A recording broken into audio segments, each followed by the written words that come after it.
Hi y'all, how are you? Today we are going to talk about Love and Hip Hop Atlanta season 7.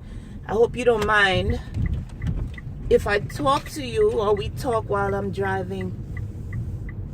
So I just dropped my nephew off and it's going to take some time to get back home, so I figure we'll talk while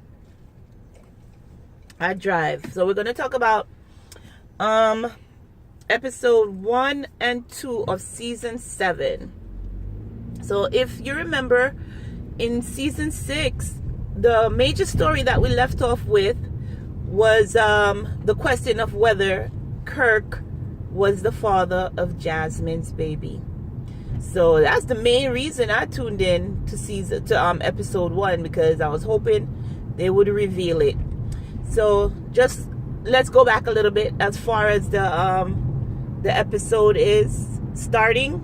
So we start off with the ladies coming together to go to a concert for a new addition to the cast, who is Spice. She's a reggae artist out of Jamaica who's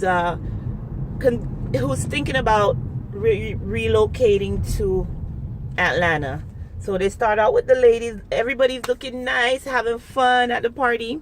And then they get together and then everybody starts to introduce their significant other. We find out that Mimi has a new girlfriend who is a professional basketball player, WNBA player.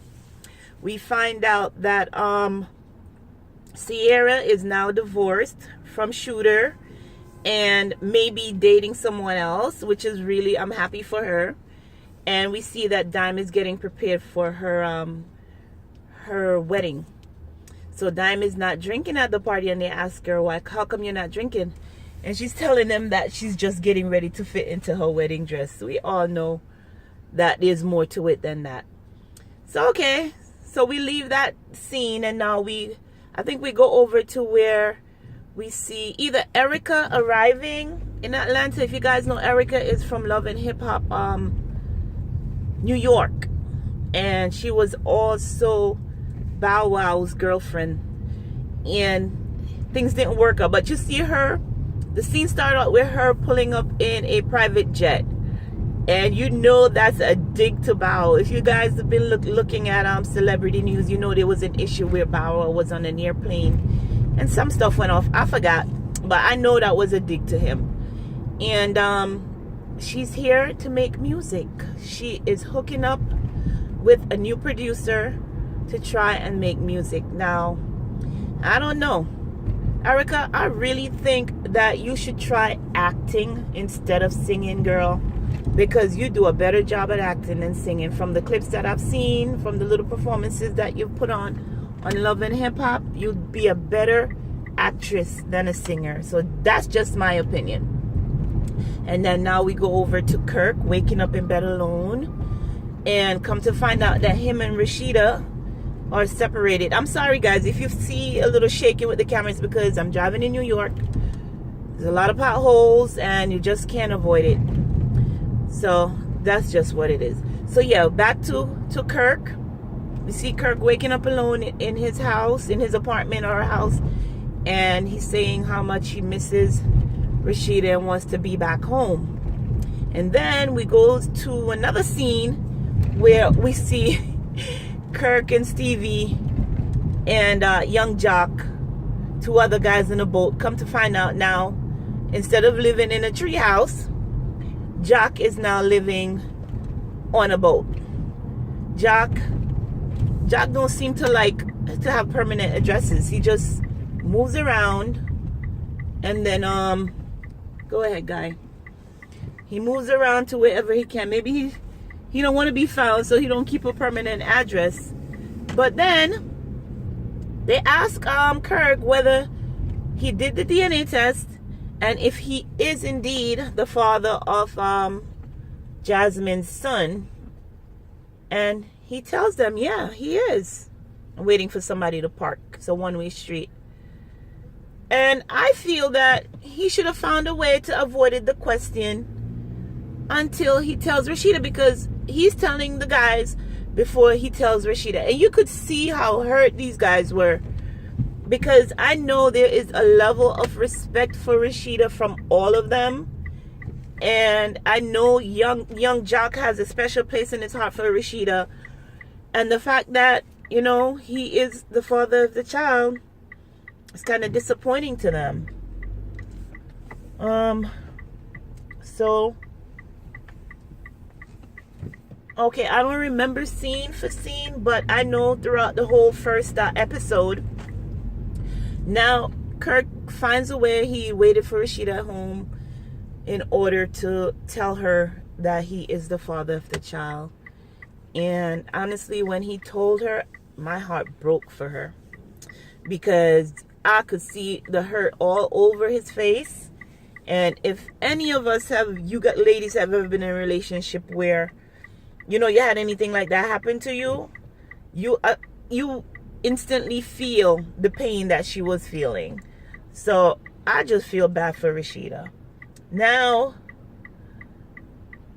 we go to a scene where Jasmine has the nerve. Here we go. Left turn.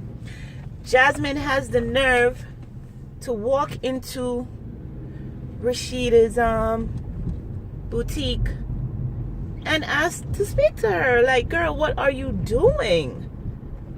And then she makes it her business to let Rasheeda's mom and Rasheeda's stepdaughter know that Kirk is the father of her son, and she wants them to have a relationship. Jasmine has to understand that Rasheeda needs some time to actually accept this before she could demand that they be a family. Yes, I know you want your child to be part of the family, but you have to give them some time. Remember, this man was married to Rasheeda 18 years before they got separated, and he goes out and have a child out of wedlock. I mean, he may have cheated in the past, but there was no child produced. But here is in your face, this is what I did, here's the child for her to look at. And Rasheeda needs time. She needs time to accept it. She needs time to just wrap her head around it and to know that, hey, do I still want to be married to this man? She don't need this girl in her face right now talking to her about my child needs to know his siblings. Yes, in the future it probably will happen, because honestly, it's an innocent child. He has nothing to do with this. But Jasmine, Rasheeda needs time. All right, so we leave that. That's the first episode. Now on to the second episode, where, let me see if I remember. I should remember this more clearly than the first one. On the second episode, what I remember on the second episode is where, okay, Sierra goes on a date. She did mention that she had a new boo in the first episode, and we come to find out that it's a record producer that is from my hometown, Brooklyn, New York. And he seemed to be a decent guy, kind of cute. And they're on a date, and it seems like they've been dating a while. She looks happy, so I am happy for her, you know. And then come to find out that Carly Red is dating his best friend. Now I have a question for Carly. Carly, how on earth do you get over relationships so quickly? Girl, you would just almost engage to the singer, and you and Jack were in a long-term relationship. So I need to know how you get over relationships so easy. Don't you need time to mourn? You gotta let us know. Give us some advice on how you do that. So we come to find out she's dating friends. So they're friends and they're dating friends. Okay, let's see how that turns out. We also find out in the second episode that Kirk and Rasheeda sits down with the kids and let them know that he is indeed the father. And I must say that Kirk's daughter is very opinionated, you know, as she should, because they thought they had the perfect family, and here it is, Kirk did something to mess it up, and now they all have to deal with it. So if she has an opinion, she has something to say about it in order to get through it, that's what you do.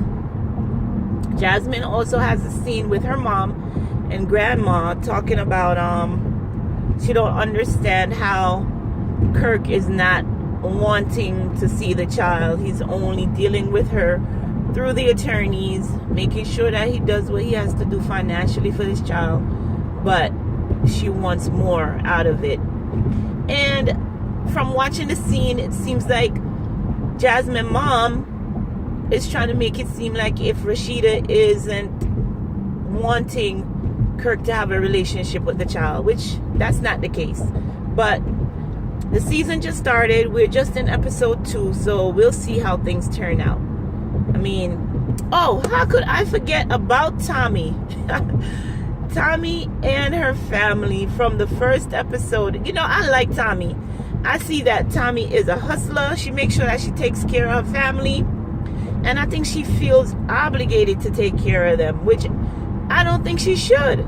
Because all her siblings seems to be adults. And they could go out and do for themselves. So I don't understand why they're like really hanging on to her. That's what I'm getting from it. That might not be the case, but that's what I'm getting from what I saw in the episode. And she's making sure that they're all taken care of. I mean, I'm from a Caribbean family. We are all close. We all stick together. We make sure everybody's taken care of. But at the same time, there's only so much you could do until, you know, you could say, listen, I've done enough.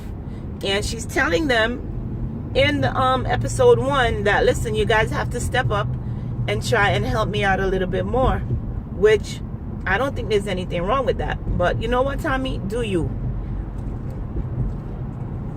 Also, come to find out, Erica Mena has a crush on Tommy, and as Tommy pointed out, she's only dealt with one other Spanish girl, and that was Jasmine.